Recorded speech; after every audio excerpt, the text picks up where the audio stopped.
Hello everyone, welcome back to my channel. Monti রান্নাঘরে আরও একটি নতুন রেসিপি দেখার জন্য তোমাদের ওয়েলকাম জানাচ্ছি। আজকে আমি তৈরি করে দেখাবো করলা পাতার বড়া।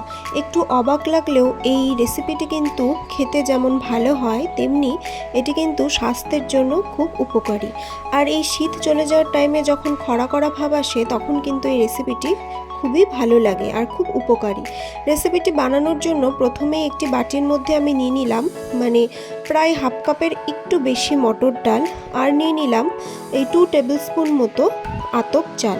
এবারে এই চাল আর ডালটিকে খুব ভালোভাবে কিন্তু ধুয়ে নিতে হবে। খুব ভালোভাবে কিন্তু হাত দিয়ে ধুয়ে নেবে যাতে এর মধ্যে কোনো নোংরা না থাকে। 2-3 বার জল পাল্টে পাল্টে এই চাল আর ডালটিকে ভালোভাবে ধুয়ে নিতে হবে।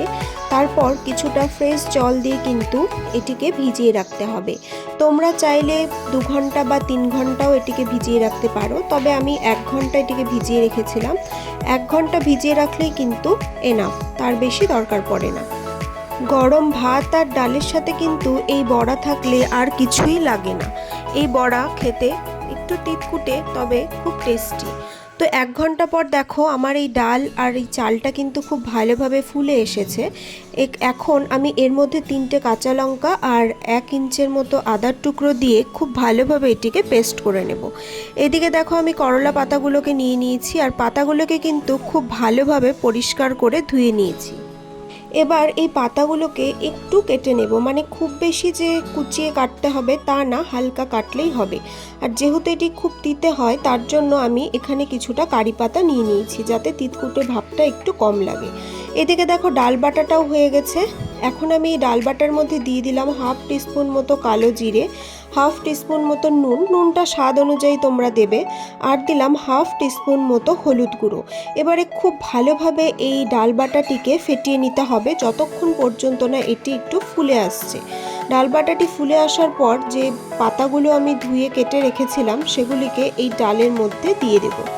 ডালের মধ্যে পাতাটিকে দিয়ে খুব ভালোভাবে কিন্তু পাতার সাথে ডালটিকে মিশিয়ে নিতে হবে যাতে প্রত্যেকটা পাতার গায়ে কিন্তু এই ডালের প্রলেপটা লেগে যায়। তো খুব ভালোভাবে এটিকে মাখাতে হবে, না হলে কিন্তু পাতা আর ডাল বাটা আলাদা আলাদা লাগবে, ভাজার টাইমে আলাদা আলাদা ছেড়ে যাবে। তো এটি মাখিয়ে নেওয়ার পর কিছুক্ষণের জন্য এটিকে রেখে দেব, ওই ধরো তোমার 10 থেকে 12 মিনিটের জন্য। তারপর একটা ফ্রাইং প্যানের মধ্যে কিছুটা সর্ষের তেল আমি গরম করে নিয়েছি। এবার এক এক করে এই ব্যাটারটিকে পকোড়ার শেপে কিন্তু তেলের মধ্যে দিয়ে দেবো। তোমরা চাইলে এটিকে ছাকা তেলেও ভাজতে পারো, তবে ফ্রাইং প্যানে যদি এইভাবে ভাজো তাহলে কিন্তু অতটা তেল লাগে না। আর এটি কিন্তু যেহেতু হেলদি একটি রেসিপি তাই কিন্তু এটি হেলদিভাবেই তৈরি করা যায়। আর এই বড়াটিকে অবশ্যই কিন্তু ভাজবে সরষের তেলে, কারণ সরষের তেলেই কিন্তু এই করলা পাতার ফ্লেভারটি ভরপুর আসে। তো একদিক ভালোভাবে ভাজা হয়ে গেলে লাল লাল করে ভাজা হয়ে গেলে এই বড়াগুলোকে উল্টে দেব এবং অপর দিকটিও খুব ভালোভাবে লাল লাল করে ভেজে নেব। তো দেখো বড়াগুলো কিন্তু খুব ভালোভাবে মুচমুচে লাল লালভাবে ভাজা হয়ে গেছে। এবার আমি এগুলিকে তুলে পরিবেশন করব। নিরামিষের দিন হোক বা আমিষের দিন গরম ভাতের সাথে যদি এই বড়া থাকে তাহলে কিন্তু পাতে আর কিছুই চাই না। আর সাথে যদি একটু ডাল থাকে তাহলে তো কোনো কথাই হবে না। তোমরা বাড়িতে অবশ্যই একদিন এই বড়াটিকে ট্রাই করো। এটি খেতে যেরকম সুস্বাদু তেমনি কিন্তু এটি শরীরের জন্য খুব উপকারী।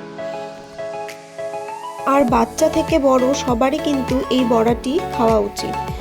তো আমার এই রেসিপিটি যদি তোমাদের ভালো লাগে অবশ্যই ভিডিওটি লাইক করবে, শেয়ার করবে এবং চ্যানেলটিকে সাবস্ক্রাইব করে পাশে থাকবে।